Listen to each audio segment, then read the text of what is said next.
There is a chance for the President of the United States to use this disaster to carry out what his father, a phrase his father used, I think, only once, and hasn't been used since, and that is a new world order. We have before us the opportunity to forge for ourselves and for future generations a new world order. Now we can see a new world coming into view. A world in which there is the very real prospect of a new world order. In the words of Winston Churchill, a world order in which the principles of justice and fair play protect the weak against the strong. A world where the United Nations, freed from Cold War stalemate, is poised to fulfill the historic vision of its founders. What is at stake is more than one small country. It is a big idea, a new world order. The general thrust of what I said, which was, again, after working it out with Bob, was essentially that, Mr. President, this is a far more important issue than simply the invasion of Kuwait, important as that is. This is, in its own way, the first real test of this new world order that we're trying to put together. And if this aggression is permitted to proceed, it sets all the wrong standards for that new world order. It sends messages to the Qaddafi's, the Kim Il-sungs, etc., that, if you will, with the collapse of the bipolar world, with the removal of one of the two superpowers, in fact, perhaps the rules of the game have changed, and the pipsqueaks like Saddam Hussein can do more rather than less because they aren't constrained by their big brother. And under these circumstances, it's absolutely essential that the U.S. collectively, if possible, but individually if necessary, not only put a stop to this aggression, but roll it back. These are large geopolitical stakes. Well, you know, thank you.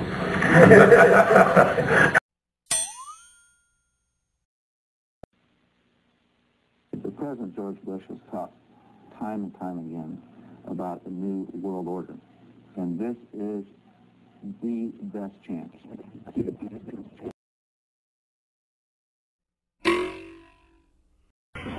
I think a combination. I think when he stood there in Berlin and said, "Mr. Gorbachev, tear down that wall," a lot of his critics in this country were going crazy, wringing their hands. This is outrageous rhetoric. This is no way to bring about relations with the Soviet Union, getting them on a better, higher plane. And sure enough, he and Gorbachev hit it off very well and moved the process forward.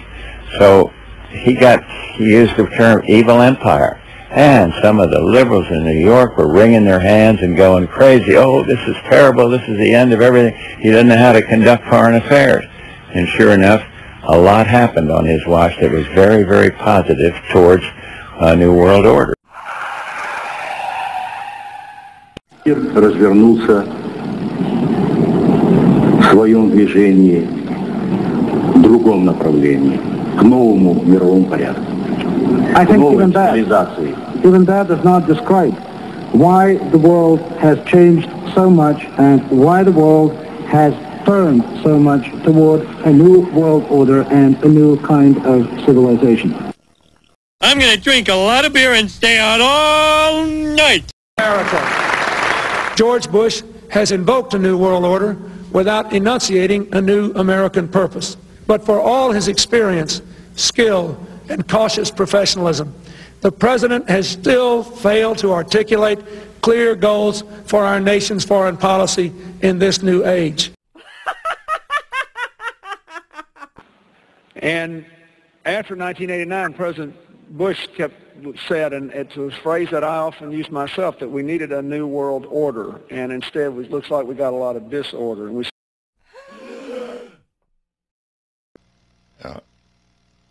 there's a need for a new world order, but it has different characteristics in different parts of the world. And really a new world order can be created. It's a great opportunity. It isn't such a crisis. way. And this nation is right now fighting for its survival, but we are also fighting for world peace, and we are also fighting for future world order.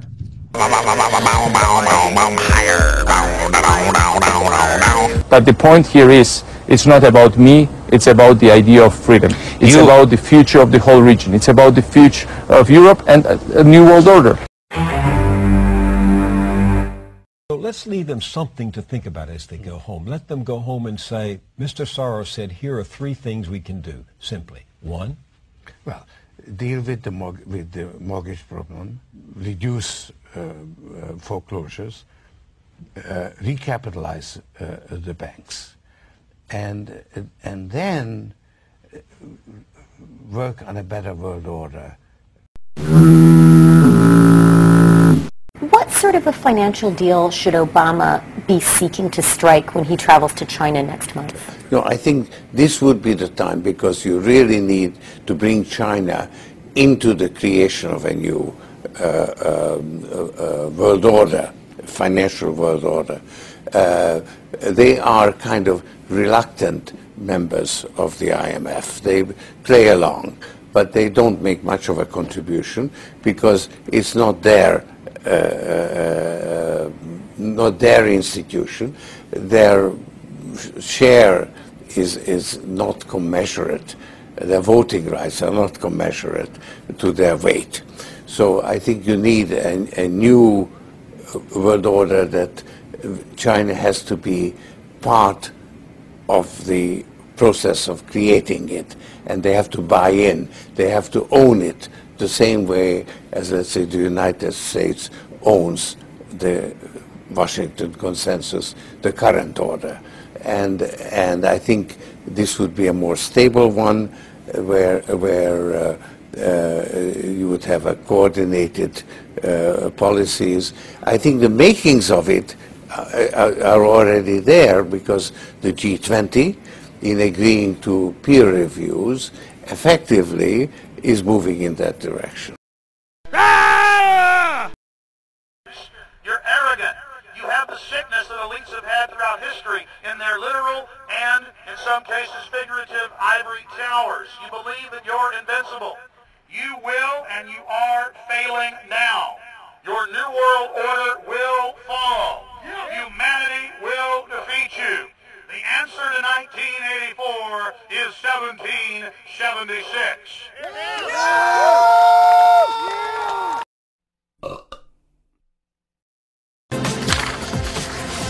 Well, there have been extraordinary scenes in Berlin tonight as thousands of people gathered to hear Barack Obama deliver key foreign policy speech on his current European tour. The Democratic presidential hopeful laid out his vision for America's place in a new world order, saying he was speaking as a proud citizen of the United States and a fellow citizen of the world. News, debate, and opinion for Tuesday, March 3rd. Live from New York, Lou Dobbs. Good evening, everybody. President Obama and British Prime Minister Gordon today calling for a new world order to tackle our global economic crisis. President Obama said globalization can be an enormous force for good. Prime Minister Brown again pushing for what he calls a global New Deal, paid for by the United States, of course. And a new world order was created. And the question for us is how we meet and master all these challenges to ensure that Britain enhances its competitiveness in the process and realizes what I believe is our destiny of success in this new world order. I think a new world order is emerging, and with it the foundations of a new and progressive era of international cooperation. In an era of globalization, of political interdependence, where the world is ever more swiftly opening up, and the cliché about a global community becomes an economic, political, often social reality. In this new world, how religious faith develops will have a profound impact.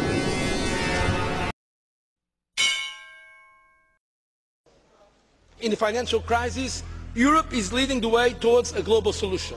Et début septembre, le président des États-Unis et l'Europe ont donc proposé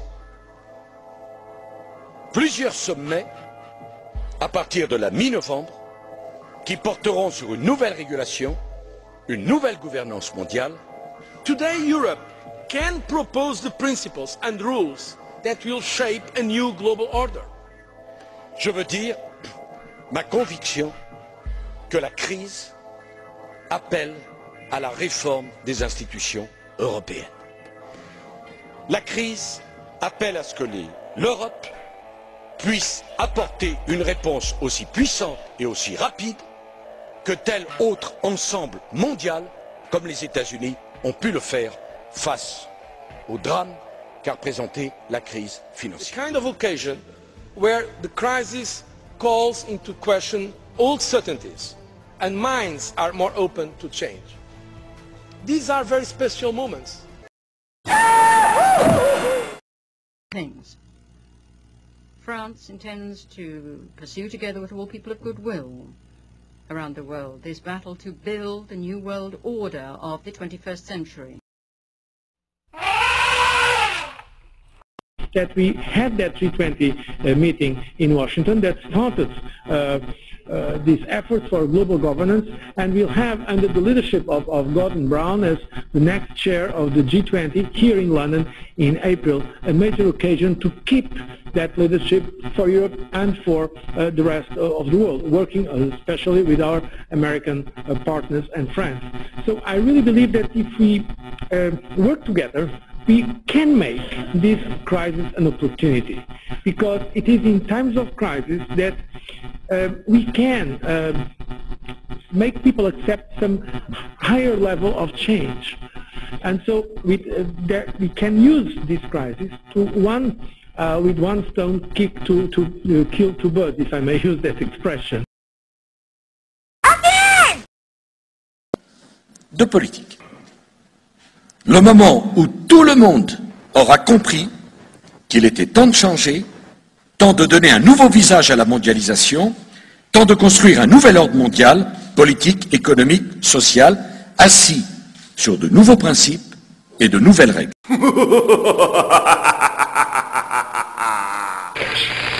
And the hope that each of us has to build a new world order in which nations and peoples with different systems and different values can live together in peace, respecting one another while disagreeing with one another. Alrighty then. President Bush said that the New World Order was in tune, and that's what they were working for. The UN is part of that government. They're working right now very significantly for a North American Union. That's why there's a lot of people in Washington that don't care too much about our borders. They have a philosophic belief that national sovereignty is not important. It's also the reason I have made very strong suggestion that we need not be in the United Nations for our national security. And today, as a pilgrim of peace, I have come here to pay homage to Mahatma Gandhi, hero of humanity.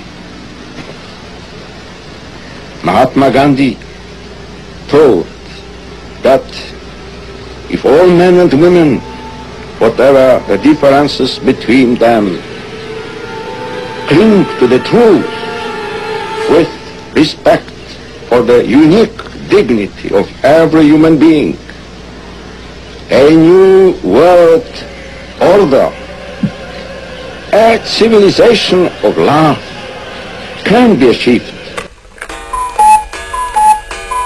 Nere, fidati di Lui. La forza vivificante della sua luce ti incoraggia ad impegnarti nell'edificazione di un nuovo ordine mondiale fondato su giusti rapporti etici ed economici. Quit your jibber jabber! First, we Americans are going to have to yield up some of our sovereignty. That's going to be, to many, a bitter pill. It would take a lot of courage, a lot of faith, a lot of persuasion to them to come along with us on this necessity. Our forefathers believed that the closer the laws are to the people, the better. Cities legislate on local matters, of course. States make decisions on matters within their borders. And the national government deals with issues that transcend the states, such as interstate commerce, foreign relations. That's what we mean by federalism. Today we must develop federal structures on a global level. To deal with world problems, we need a system of enforceable world law, a democratic federal world government. You know, what Alexander Hamilton wrote about the need for law among the 13 states applies today to the approximately 200 sovereignties in our global village, all of which are going to have to be convinced to give up some of that sovereignty to the better, greater union. Hamilton said, and it's not going to be easy, Hamilton said, to look for a continuation of harmony between a number of independent, unconnected sovereignties in the same neighborhood would be to disregard the uniform course of human events and to set at defiance the accumulated experience of ages. Most important, we should sign and ratify the Treaty for a Permanent International Criminal Court.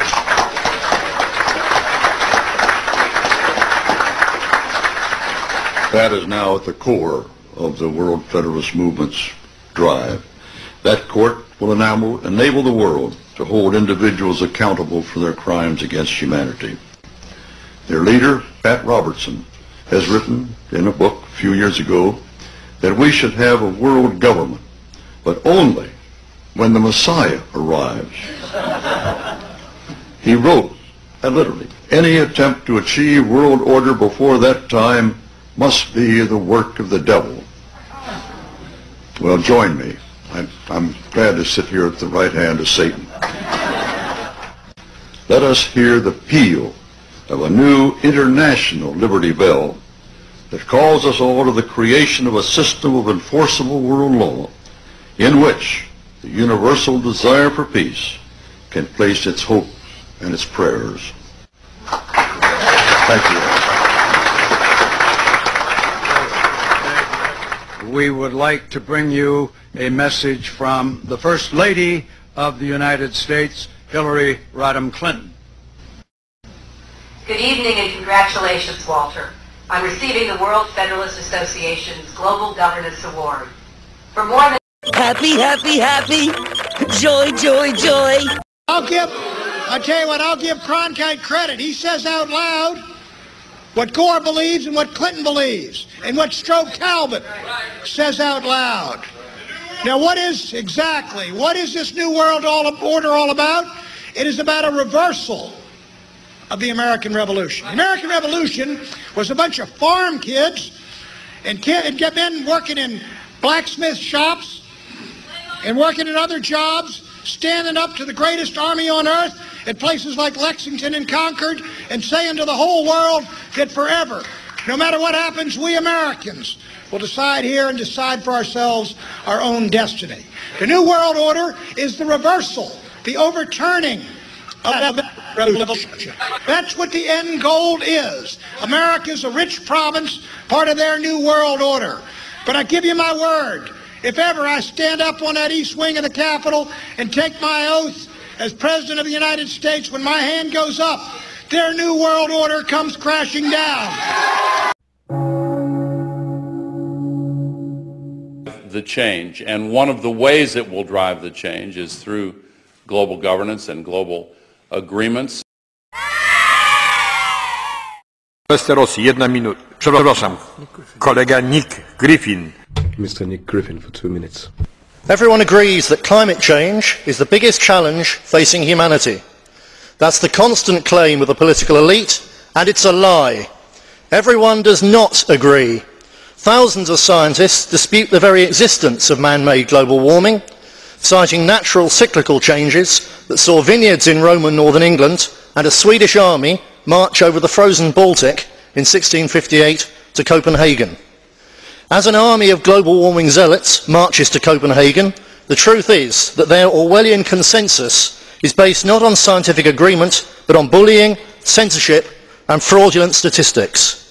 In the words of leading climatologist Professor Lindzen, future generations will wonder in bemused amazement that the early 21st century's developed world went into hysterical panic over a globally average temperature increase of a few tenths of a degree, and on the basis of gross exaggerations of highly uncertain computer projections contemplated a rollback of the industrial age. In fact, there will be no bemused amazement, for the reason for this hysteria is clear. It is designed to provide the excuse for a political project of the globalists to replace national democracy with New World Order global governance. It has nothing to do with science and everything to do with a globalist common purpose to tax and control us while making billions for corporations in the green industrial complex. The anti-Western intellectual cranks of the left suffered a collective breakdown when communism collapsed. Climate change is their new theology, a secular religious hysteria complete with Pope Al Gore, carbon credit indulgences and the persecution of heretics. But the heretics will have a voice in Copenhagen and the truth will out. Climate change is being used to impose an anti-human utopia as deadly as anything conceived by Stalin or Mao. Yet these problems can be overcome by a joint effort in and between our countries.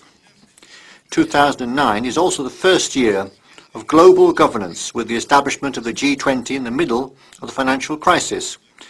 The climate conference in Copenhagen is another step towards the global management of our planet. Debemos actuar de acuerdo a los retos que nos impone la historia. La gravedad de esta crisis requiere tratarla en el ámbito de las Naciones Unidas, organismo que agrupa a todos los gobiernos del mundo y que debe enfrentar, por su propia credibilidad y vigencia, una transformación integral del orden económico mundial.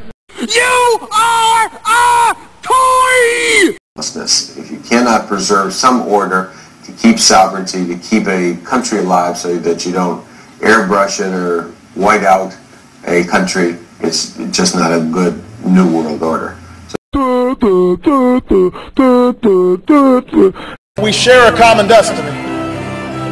The 21st century has revealed a world more intertwined than at any time in human history. In this new world, such dangerous currents have swept along faster than our efforts to contain them, and that is why we cannot afford to be divided. I personally believe, my dear fellow Americans here at the Constitution Party, that the great battle that is waging, the one that, dare I say, Satan is most concerned with, is the formation and the creation of what has been called first publicly by George Bush Sr. and has now been picked up by others, the New World Order. The loss of our sovereignty, the loss of our national independence is the great battle that is waging in America today. We will not be able to fight the other battles that we desire to fight. We're not going to have an opportunity to engage the other issues that confront us if we lose this battle.